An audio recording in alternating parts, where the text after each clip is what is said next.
On this episode of In Depth, we were sitting down with the Lubbock Ghost Investigation Society, a group that is based out of Slayton, Texas, that investigates paranormal activity in the surrounding areas.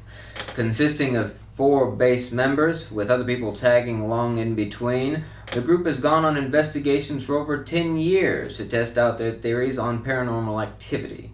We were able to go along with them on a ghost hunt and sit down with them and talk to them on what it is they base their assumptions off of. First off, I'd like to start with telling everybody's name and their position here on this team as well. Oh, okay. If you'd be so kind. My name is Billy Fisher, Vice President of Lubbock Ghost Investigation Society. I handle mostly, I support her mostly since she's our sensitive. I do a lot of the research as well as Kelly does, and I help him on the tech part. I'm Kelly Smith. As Billy said, I'm the technician kind of for the group. I'm the one that takes care of all the equipment, stores it, performs maintenance on it, helps it to get set up for an investigation, and kind of figure out what we're going to need for each investigation, because each one is different. So we have to know which equipment we're going to need. Yeah. My name is Karen Smith, and I guess you'd call me the null. Okay. I don't have any abilities, and so I do believe in the stuff that we do, but as far as sensing any of it, I can't. Take a lot of pictures. So I just take pictures and do just basically anything that I'm told to do, and that can help. Okay. And I'm Anita Fisher. This guy's my watcher. It's my husband. I am he said sensitive. There's several words for what I do. Yeah. I've had this ability since I was very young. And I'm the president. I keep these guys in line because I yell the loudest. Yeah. Tell me about the first conscious memory you do have of knowing your ability to sense what it is you sense. I don't remember a time I didn't have a conscious ability. I never had imaginary playmates. I just knew I was always surrounded with people. Yeah. And I did not know what they wanted or required of me. Okay. They scared me, of course, as I grew to know that I wasn't supposed to see them. Until then, and I was told to keep my mouth shut about them, I have a problem with them. Yeah. Well, you could relate the story about your first validation also. My first validation, I was 11 years old. My dad and I were standing on the front porch of my aunt's house. We were leaving. We were the only two out on the front porch. I was sleepy, but I looked up to see a young girl, about 9, 10 years old, running down the dirt road right in front of my eyes. And she was holding her nightgown up and running barefooted down the road as fast as she could go. When she drew up in line with my dad and myself, she turned and she looked at us. Her mouth was wide open, her eyes were wide open, no sound was coming out, and she just kept booking it right on down the road. And I looked up at my dad, he looked down at me, and I didn't say anything, he just shook his head yes, and I said okay. And he reached down and got me and held me because he knew I was slightly scared. Yeah. And we never spoke of it again. Really? And so what was the thought process then? What did you think it could have been at the time? Oh, I knew that it was someone that was in trouble and not live, because this is not the first one I had seen. It was just the first one that I had seen so clearly that appeared. Well, actually what alarmed me was she turned and looked at us. It was a conscious effort on her part. Yeah. And of course I was older, and I finally understood that I didn't see the same thing everyone else did. Okay. And so how was it that this investigation society was formed? How did that come about? We started out with one leader. It went on to another, and I'm actually, the third leader, the third president. It started out as more of a metaphysical get-together, looking for spirit. Yeah. And then he decided he didn't want to pursue ghost hunting, so it was down for a while, and then the next president took it over, and then I think he kind of got tired of trying to find places, and he had his own interests that he wanted to pursue, and he suggested I take it over, and I said, well, I've already thought about that. And that pretty much was, at that point, leading the group, I guess you'd say. Because you were the sensitive. Yeah, and I was the one also going out and trying to find places to investigate. Most of the time it's because, I see it through their eyes, the eyes of the perpetrator, not the victim. So, this young man with dark hair, about 17 years old, I was seeing it through his eyes. He had two other younger, kind of Pillsbury doughboy guys with him that would do anything he said. And as I was watching, there was a young girl, the blonde that I was talking about earlier, burning in the corner over there. And he was laughing because they had just raped her, and now they've set fire to her. It's not the first time. The lady that was with me took a step here, and she took hold of this platform, and she paused and stared in that corner, and she started trembling and crying, and she could not move. And I had to come out of the mindset of the young man and get her off the platform. And she was a lot taller and larger than me. And it took her a while to stop crying. She could see it just as clearly. I could see it, but I couldn't feel the same emotions because I was feeling his emotions.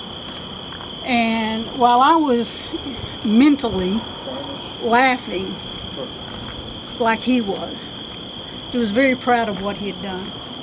And the two boys behind him were scared to death. I don't know that it could be verified. I just know what I saw, and I know she saw the same thing I did, the blonde burning in the corner. Now, when we first came here, this area right here didn't have so much writing on it, and you could tell exactly where it was charred. Since then, it's been pretty much written over, and a lot of bottles burst into it. So, just that particular corner too with the glass. and that's how I came to be president. Right. And so, If I can interject a little bit, before that, she had somewhat denied her abilities and tried to ignore them. She couldn't ignore them up until, about 15 years ago. No, I turned 50. About when she turned 50. Yeah. And she had a, I guess you could say, a religious experience. And basically was told and decided that these gifts that she had to be used. And so that's when we started looking for some type of spiritual ghost hunting, paranormal group to get into, so she could use those gifts. So is there then a religious aspect tied to ghost investigation, ghost hunting? Is that always the case, or is that sometimes? Not really religious. To us, it's more almost scientific. Okay. I mean, we are looking for evidence of paranormal activity. And we're not looking for the spiritual part of it, even though there is one. Yeah. I mean, there's got to be Yes. a spiritual aspect to what we're looking, to what we're seeing and looking for. But basically, what we are here now, you see the Taps TV show. Yeah. Where if they say, when in doubt, throw it out for any evidence. Okay. To us, that just drives us If crazy. there's any doubt, Find it out. research it. Yeah. Find out what's going on. Investigate it, find out what it is and what it isn't. Yeah. Our main mission is to help people that don't understand the paranormal, don't understand spirits. Of course. People who have things going on in their house, they're so afraid they leave. Mm-hmm. We've had several families like that, they just left their house. Mhm. And we've got to get them back into their house, find out what's going on, get it fixed, and get them back in. People that are just totally terrified. Right. And that's some- what we want to do, is alleviate that terror. Sometimes it's not paranormal at all. Sometimes there is an explanation, like carbon monoxide. Mm-hmm. Bad electrical wiring, Yes. bad plumbing. Yeah, that's the first things we look for. Really? That is. Animals in the attic. Yeah, that is, You have to- that is one of my jobs when I first get to a site, is I will do a walk around the house, in the outside of the house, Mm-hmm. to see where the electrical lines are, to see if there's any tree branches that may be rubbing the roof or the side of the house, or the electrical lines. I try to check for the plumbing. Mm-hmm. I check electrical fixtures. So I do a lot of the physical examinations. A lot of the times we have discovered that is what's causing the effects that are going on in a house. One house we had, the lights and everything kept flickering, and microwave kept coming off and on. You know, it was scaring them to death. They couldn't figure it out. And Billy and I got to looking underneath the house, and there was one of these houses that was raised up a little bit, Yeah. and mice had chewed the insulation off the lines. The wind would come through and blow the lines together, Okay. and they would arc, and then they would separate. That's what was causing the flickering of the lights and everything going crazy in the house. It was not paranormal. So you have to be more than just somebody who investigates Oh, spirits, yes. and you have to be an electrician, a plumber, or something. And Geologist, even a psychologist. Yeah. psychologist, Really? yeah, all the psychologists. I'm kind of one of these guys. I know a little bit about a lot of things. And the cemetery in Lubbock, right outside the mausoleum that is out there. And if you notice here and here, how bright those are. Yeah. Those are spirit animals. And if you notice also, there's a little bit of movement. And one way to tell if you've got dust, if you look up here, these little light spots, those are most likely dust. One good way to tell is if you play with the brightness. See, those are still coming out, which means they are generating their own field of electricity. That's not reflection. When you take all of the brightness out of it, that's one way that we can. That's one of the indicators that we use to check them out. There are others. And then if you notice, they're not there. That's the next frame. But if you do notice over here, there's two of them here and here now. Could be that those have moved over there. Again, if you see here and here, you can see the trail behind them. Dust orbs will not have trails.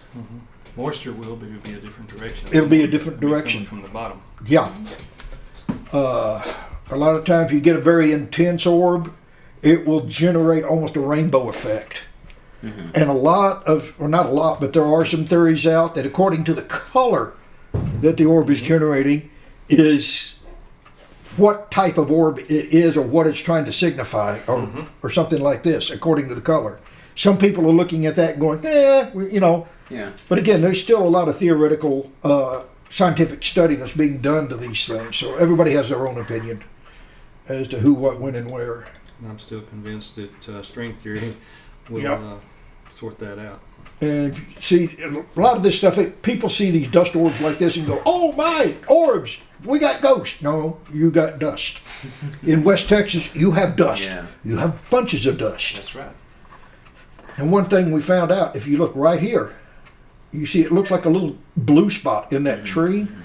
Again, you play with the brightness control. There it is. And you can see, it starts to show up now. Nothing else shows up but that.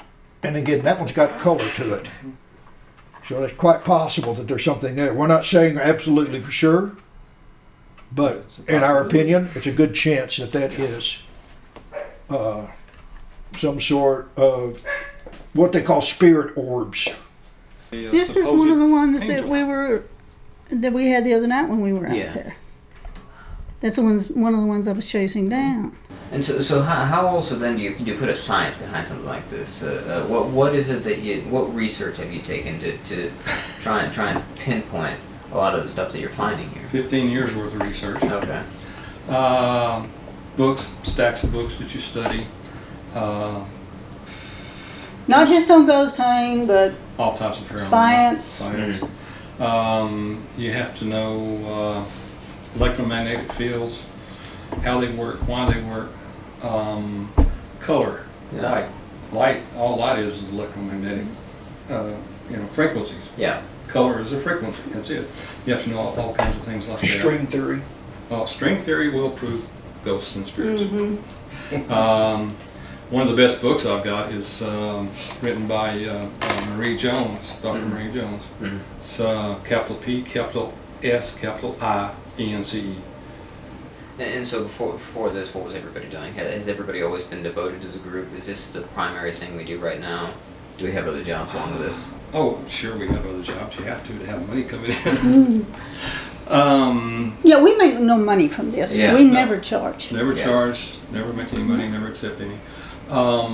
We don't even accept gratuities. We were Yeah. really busy up until about a year and a half ago. Mhm. I mean, investigations almost every weekend, sometimes twice a week.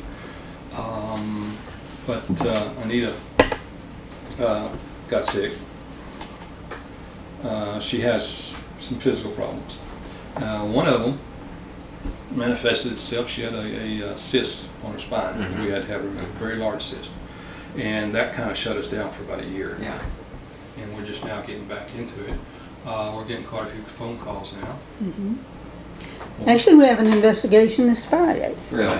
Not really an investigation. We've gotten to where we do more walkthroughs instead of investigation because we found that so many times it doesn't really warrant a full-blown investigation. Right. What it warrants is a walkthrough.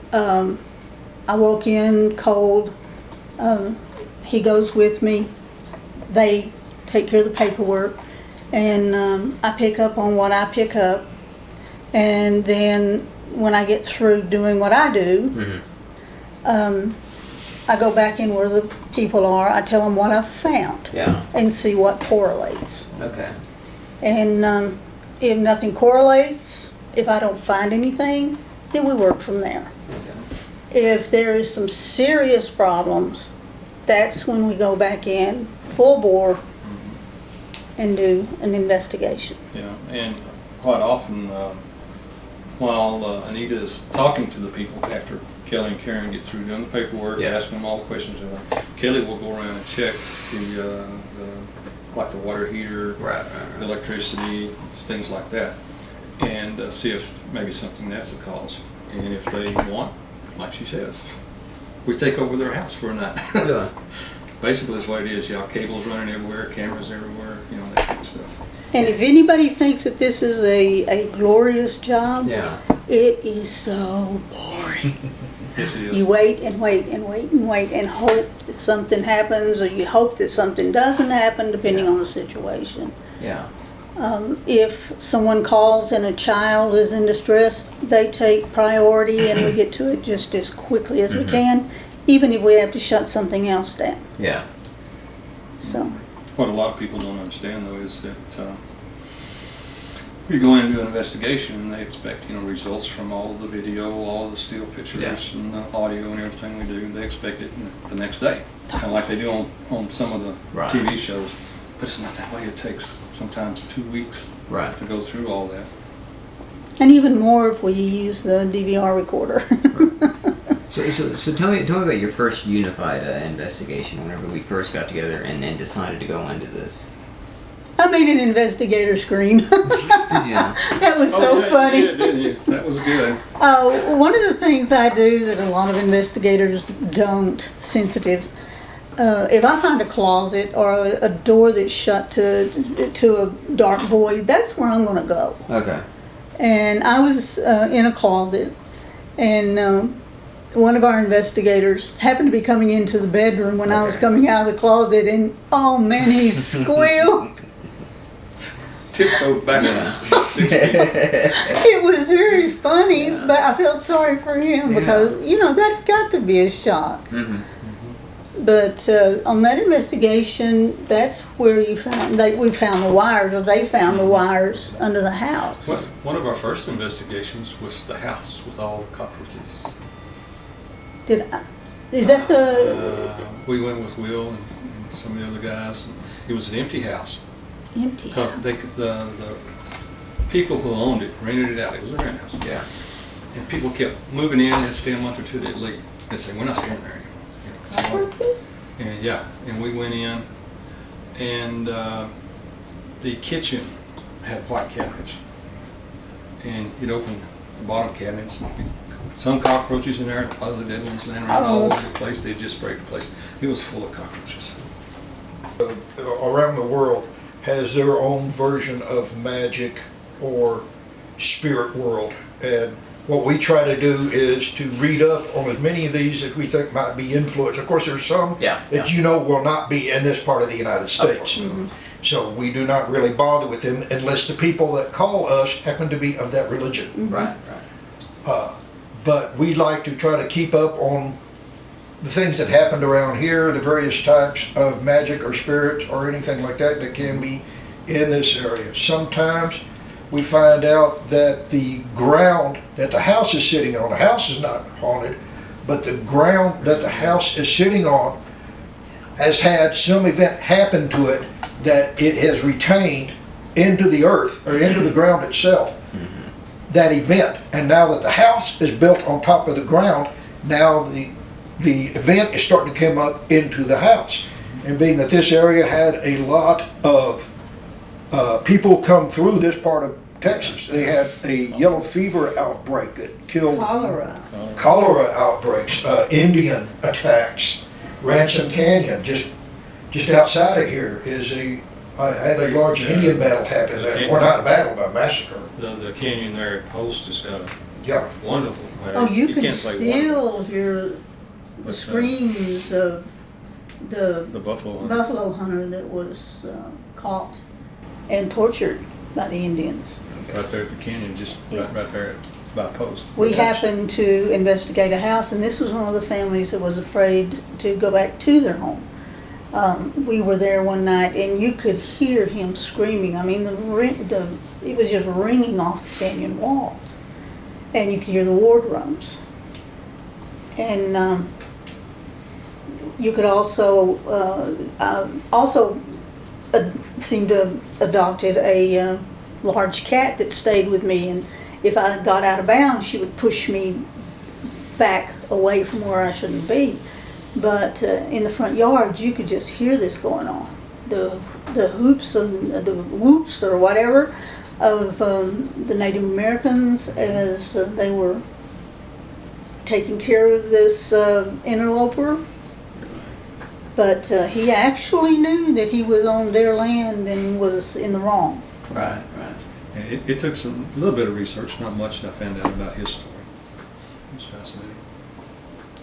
But it was really an eye opener for me too. But that is why we do the research that we do as much as possible before we go to even the walkthroughs that we do, which only take an hour, 2 hours maybe. Okay. We will look into all the files They look can into the files. I don't. of that address. I and don't find listen to out. the news. I don't do any She does studying. not. We do not tell her anything before we do an investigation like that. But We have done towns. We have done historical sites. But still, the worst is an individual's home. The most important. That's the most important because you actually get to help people there. When you do a town like Lincoln, New Mexico, that's just it's practice. Yes. Lincoln is tremendous. I got shot and stabbed in Lincoln, New Mexico. It's a fascinating place. That entire town is covered up with spirits. Even when we go on ghost walks in these different towns, I don't stay with the group. because I don't want to know anything, and I'm walking out in the middle of Yeah, this, yeah. and I'm shot and stabbed. But I've also had my name called in one place in New Mexico, and it wasn't Anita. It was my family name, Sherry. And I'm putting film in a camera back when I was using film, and I hear Sherry, and I go, what? I'm trying to put this film in. And I asked Billy after I got it in, I said, what do you want? And he said, I didn't call you. And they didn't call us. They were call me, they were across the room. No. And it was coming from over my shoulder, and I turned around and looked, and there was this older lady walking away from me. And she went up to her room, which is the woman that died there. And it's part of their story. I've also been scratched in a place just because I saw the guy who was the demon on the place. Mhm. It's Yeah, they made a book about that place. Yeah. Did they make a movie of it? they didn't make a movie of it, But there's a book about it. there was a segment on one of the ghost shows about it. I think we have everything we need. And that stuff. Thank you all so very, very much for this. It was really a pleasure talking to you. It's really interested in everything we had to say. We appreciate this.